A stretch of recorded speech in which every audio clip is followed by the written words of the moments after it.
l'apparition de nouvelles façons de penser, de sentir et d'écrire conduisit cette critique fondée sur les dogmes à l'incapacité, ce qui donna naissance aux doctrines modernes.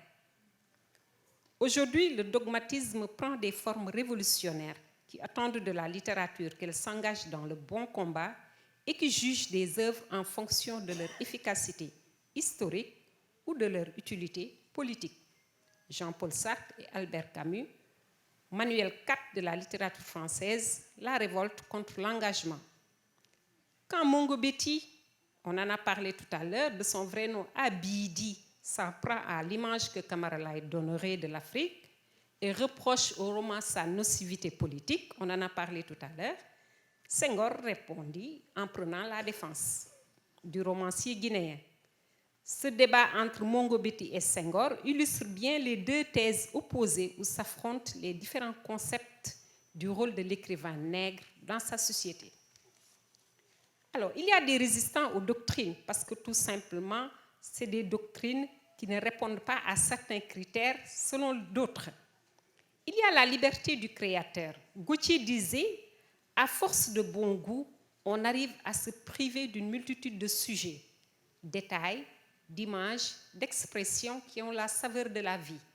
Il sera appuyé par La Fontaine, par Corneille, par Saint-Armand. Autre aspect important, le succès de l'œuvre. Molière fut un des auteurs les plus critiqués.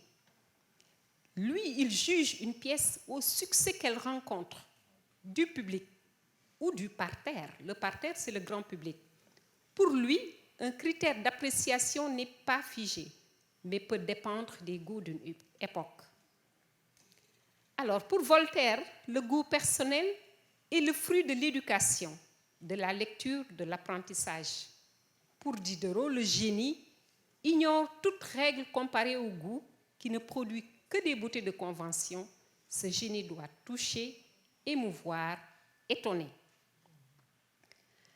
Après ses origines, ses doctrines et ses résistants, il y a une critique qui se dégage. C'est la critique d'explication et de compréhension, qui met l'homme au premier plan.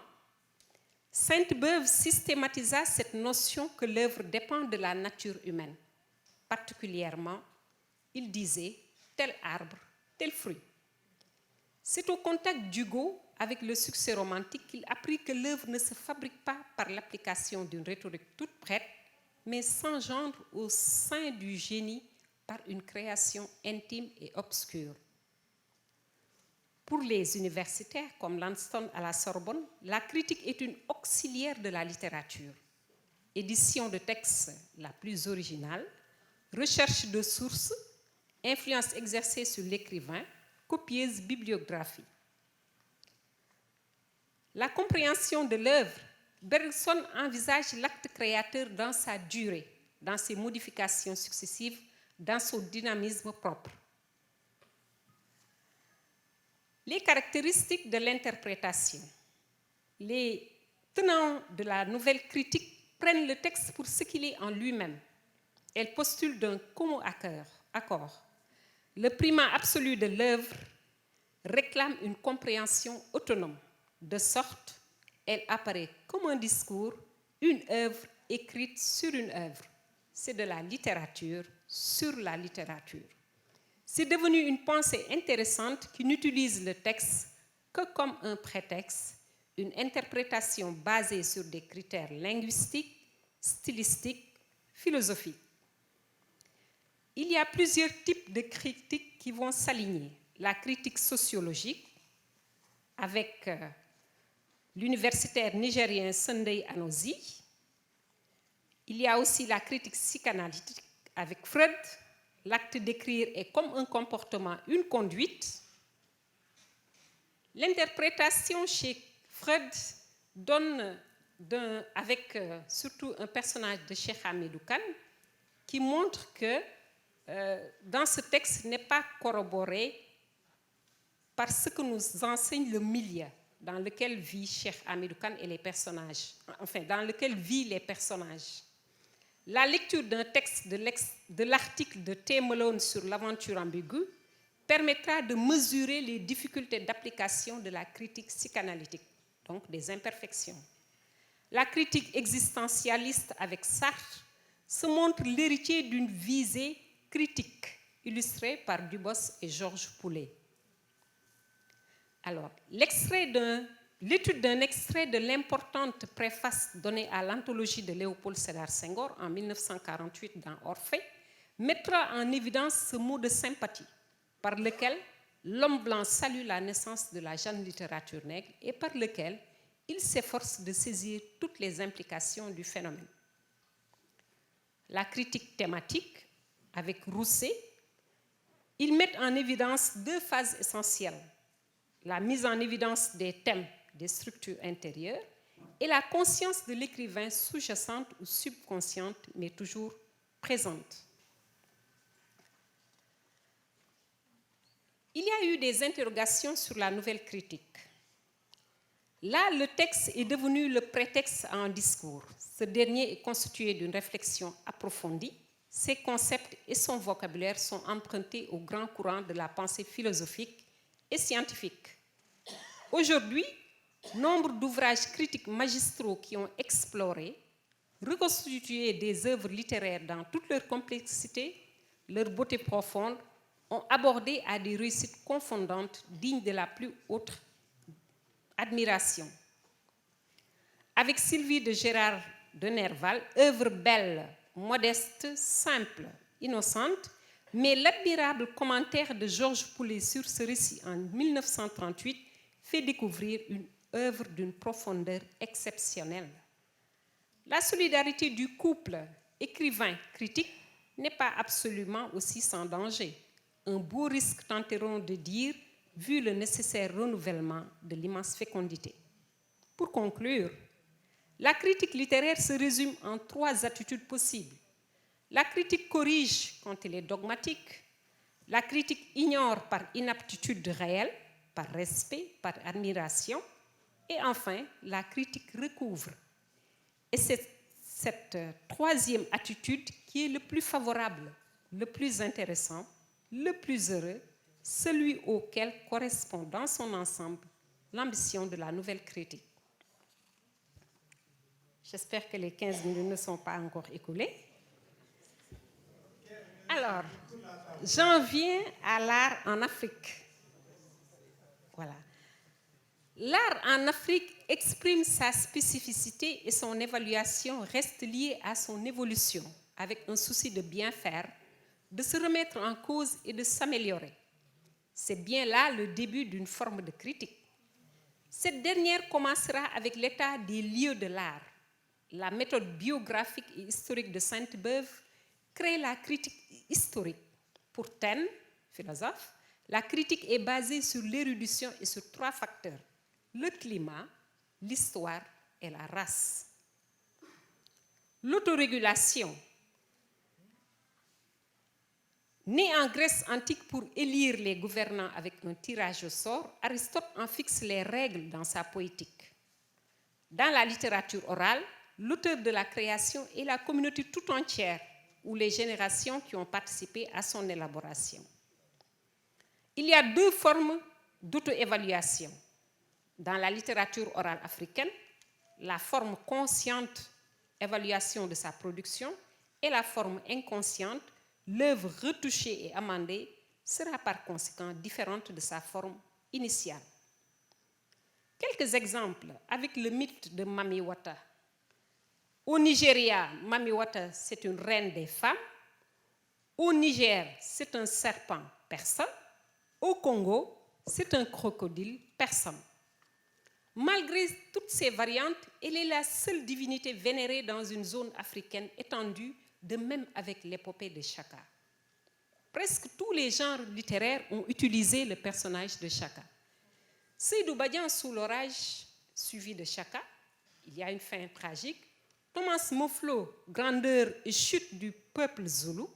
Senghor, dans son recueil éthiopique en 1945, a dédié un poème à Chaka pour glorifier le passé africain. Toutes ces variantes sont la résultante du travail critique effectué sur le texte oral original par les créateurs qui le transforme tout en gardant le noyau de l'histoire. Cette démarche critique fait que les productions orales africaines sont en mutation perpétuelle. Avec l'arrivée de l'écriture, les pratiques d'évaluation vont changer. Il y a eu les forats.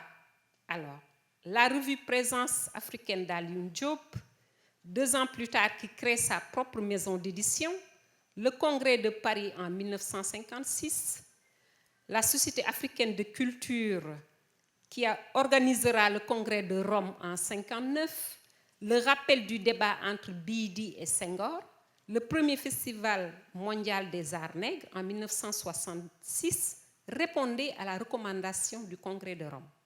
Plusieurs objectifs se sont dégagés de ces forats.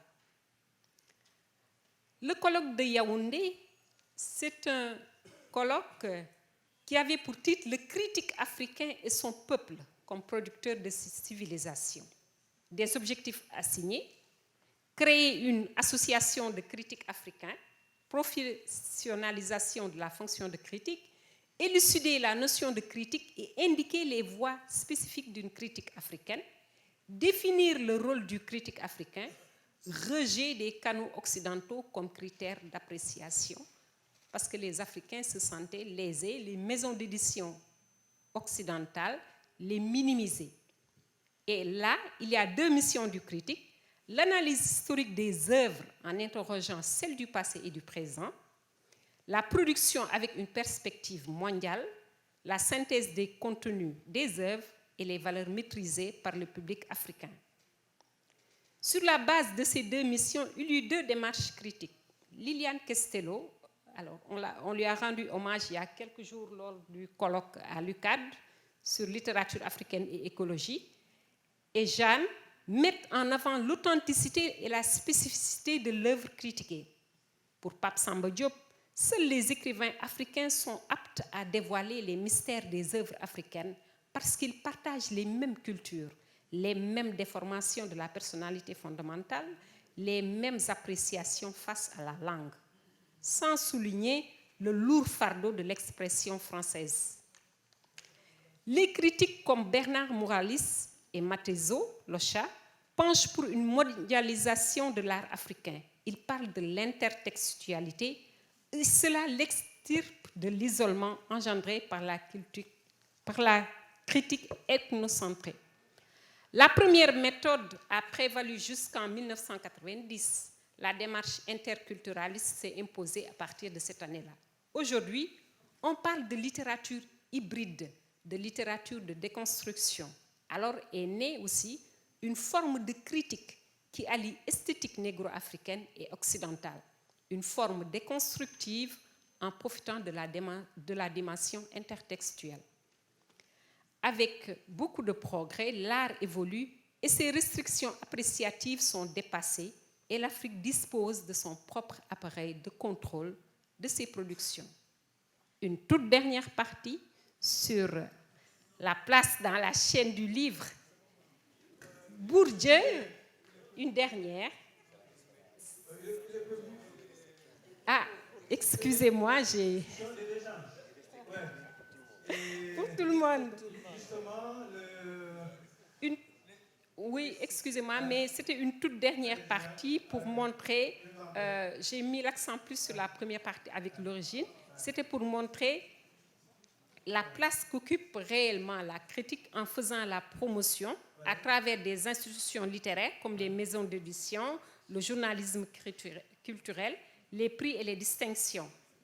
C'était pour dire que tout simplement, c'est grâce à son travail du critique que le lectorat éprouve un réel plaisir à s'approcher d'une œuvre littéraire. Voilà, merci beaucoup. Ce qui nous réunit aujourd'hui, ce symposium, cette rencontre sur la critique littéraire, et lundi, ce sera la 10e édition des rencontres politiques internationales initiées par Amadou Lamine Sall.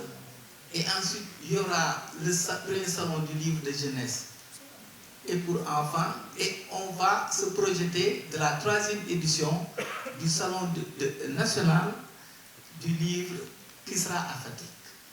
Et cette effervescence montre qu'il y a une dynamique qui est boostée, qui est déclenchée et qui, accompagnée par l'association de la presse culturelle, par les journalistes culturels, que je félicite, parce que j'aime bien quand le ministre Aliou Sow dit une jeunesse sans modèle est une jeunesse en errance. Pourquoi je dis cela? Parce que nous qui avons mis en place l'association de la presse culturelle en 1997, si ma mémoire est bonne, avec Mamoun Faye du Soleil, Demba Ciré Dia de Walfadjri, qui est actuellement à Lyon, Macky Sall de l'agence de presse sénégalaise, qui est actuellement au Canada, et Alioune Diop de la RTS. Et vous savez pourquoi? Parce qu'on avait constaté qu'au niveau de la presse écrite, quand il y a de la publicité, on supprime les pages culturelles. Et des quotidiens concurrents, avec des radios concurrents, se sont ligués pour qu'on respecte la régularité des pages culturelles dans les journaux. Mieux, quand il s'agit de supprimer, quand on devait supprimer l'émission culturelle d'Alioune Diop à la RTS, imaginez, Alassane du Sud Quotidien, Mamoun Faye du Soleil, Demba Ciré Dia de Walfadjri, Biaye également de Walfadjri, on est parti à la RTS, et qui encore Binta Diallo, on est parti à la RTS pour dire qu'il faut que cette émission culturelle revienne. Et on a interpellé ensuite le ministre Abdoulaye Elimane Kane, le ministre de la Culture d'alors, qui nous a dit, mais vous, ce que vous me faites faire, mais ce n'est pas possible, mais je vais essayer. Parce qu'on avait un puissant lobby qui faisait de telle sorte qu'il fallait imposer la culture dans les médias. Et pourquoi je dis modèle? Mais parce que nous avons comme modèle Abdallah Faye, paix à son âme le soleil, Babou Diop, qui m'a formaté, forgé, de FM Sud Quotidien, et également Sada Kane, qui nous a marqué, et ces personnes nous ont marqués par leur persévérance, leur régularité. Et ça, c'est important. Pour revenir à ce thème, j'ai bien aimé la pluralité des perspectives. Oui, oui, la pluralité des perspectives. Parce que la critique n'est rien d'autre, et c'est simple, n'est rien d'autre qu'un regard qu'on porte sur une œuvre de l'esprit. Et les regards sont pluriels. Les opinions peuvent être divergentes. Mais ce regard, c'est à partir d'un background, d'une expérience avérée, pour pouvoir porter un regard critique sur une œuvre de l'esprit. Et ce qui est intéressant, ce regard qu'on porte sur cette œuvre de l'esprit, c'est comment sortir cette substance, cette originalité de l'œuvre livresque et la mettre en perspective. C'est ce qui est et mise en perspective, c'est ça où la critique est intéressante, parce que la critique entretient le produit du livre, la critique l'installe prolonge sa longévité et la critique l'installe dans la postérité. C'est important. Et pourquoi c'est important en perspective? La perspective pousse à ce que d'autres acteurs culturels s'intéressent à cette œuvre de l'esprit. C'est ainsi que Jean-Omar Sissoko, cinéaste malien, a adapté l'œuvre d'Aminatou Sow Fall, La grève des bateaux. C'est ainsi que Pape Faye, metteur en scène, a adapté la tragédie du Damel Makodou de Alioune Badara Bèye. C'est ainsi que Serge Limani, metteur en scène congolais, a adapté l'œuvre de Ousmane Sembène, Les bouts de bois de Dieu, en pièce théâtrale. C'est ça la mise en perspective. C'est pourquoi j'ai bien aimé la thématique, la mise en perspective des ouvrages romanesques, poétiques, et qui les font vivre. L'autre élément, la place dans la chaîne du livre, mais effectivement, c'est un chaînon très faible, que les gens ne prenaient pas en compte. On a parlé de Amady Alidje. Quand je recevais ces notes de lecture avec Babou Diop, avec une régularité impressionnante, Hamadi Alidien a marqué la critique littéraire sénégalaise. Et pourtant, c'était un économiste. Cela veut dire, ce n'est pas forcément d'être écrivain ou bien d'être journaliste pour être un bon critique littéraire. Hamadi Alidien, économiste, faisait d'excellentes critiques littéraires sur différents genres romanesques. Et également, on se rappelle Mohamedou Kane, avec les suppléments dans le soleil. Et c'était extraordinaire qui mettait en valeur les publications accompagnées de Mamadou Traoré Diop, de Seyer Ndiaye, entre autres. Ça, c'est important. L'autre critique littéraire qui a marqué des générations, Makeli Gassama, avec son œuvre Kouma. Et ça, c'est important. Et ça, si ce chaînon-là devient fort, mais la production littéraire qui est extrêmement abondante va vraiment booster les dynamiques sociales. Et le président Mané l'a dit. Et c'est important, parce qu'on a besoin de ça. On parle de souveraineté alimentaire, on parle de souveraineté économique, on doit parler de souveraineté éditoriale. Parce qu'un peuple doit produire ce qui ressentit, les orientations, les perspectives qui servent de boussole. C'est pourquoi Mandela avait dit a reading nation is a winning nation. Un peuple qui lit est un peuple qui gagne. Et c'est pourquoi la critique, elle est plurielle, diversifiée, parfois divergente, parce que tout simplement, je convoque Blaise Pascal, philosophe français du XVIe siècle, qui disait vérité au-delà des Pyrénées, erreur en deçà.